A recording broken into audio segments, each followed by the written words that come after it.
دوسرا یہ بتائیں، آپ تو آپریشنز کے ماہر ہیں، آپ نے تو 2 کورس بھی چلائی ہیں،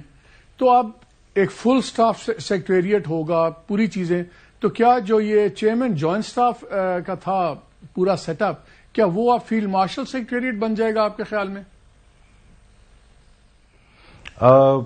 اس میں بہت ساری چینجز کرنی پڑیں گی، بیکاز اب وہ جو ہیڈ کوارٹر ہے دیٹ از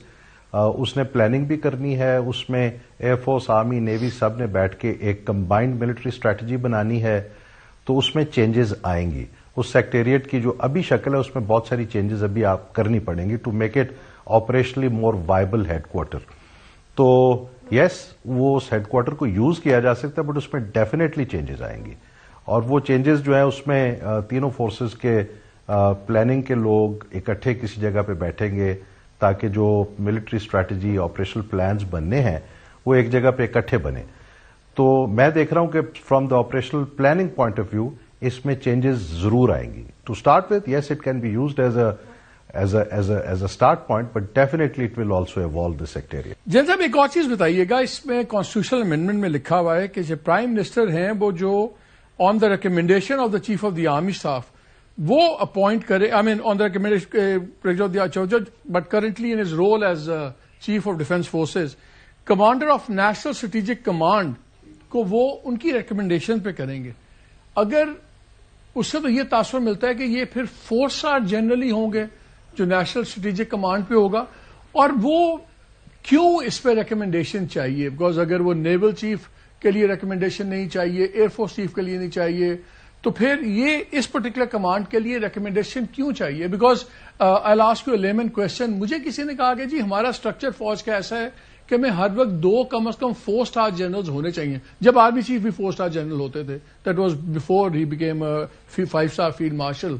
تو کیا یہ 4 اسٹار ہے اس لیے ان کی ریکمینڈیشن ہے؟ کیونکہ اگر 3 اسٹار ہے وہ تو پھر آرمی چیف خود نہیں لگا سکتے۔ اچھا، اس میں چونکہ مجھے کلیئرٹی نہیں ہے کہ میرا خیال اس امینڈمنٹ پہ یہ نہیں لکھا ہوا کہ نیشنل اسٹریٹجک فورسز کا جو کمانڈر ہے نیشنل اسٹریٹجک کمانڈ کا وہ 4 اسٹار ہوگا یا 3 اسٹار ہوگا۔ ہاں جی، نہیں لکھا ہوا، لیکن چونکہ نیوکلیر فورسز کی جو اوور سائٹ ہے وہ بڑی، اس پہ سویلین کنٹرول ہے بہت سارا، آپ کو پتا ہے it operates under the national command authority which is headed by the prime minister, اس میں کچھ اور منسٹرز بھی ہیں، اور پھر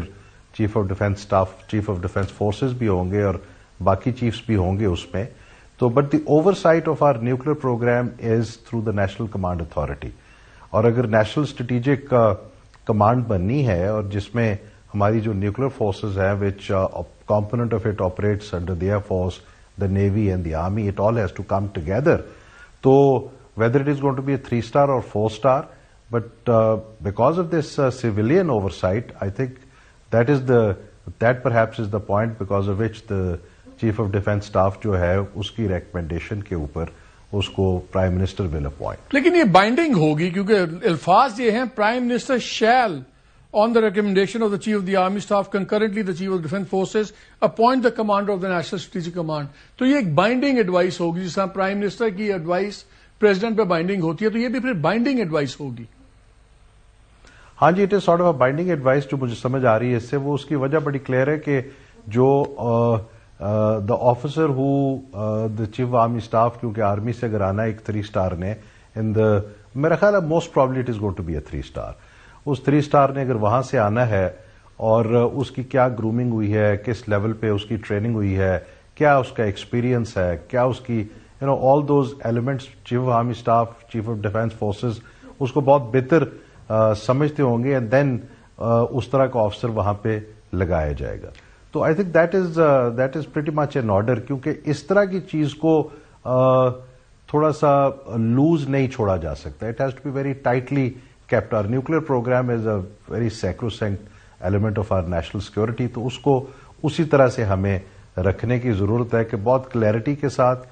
gentleman is picked up and is put there، اور اس پہ پھر یہ آپشنز نہیں ہے 1 2 3 4، اور اس پہ وہ there can't be any politics around it.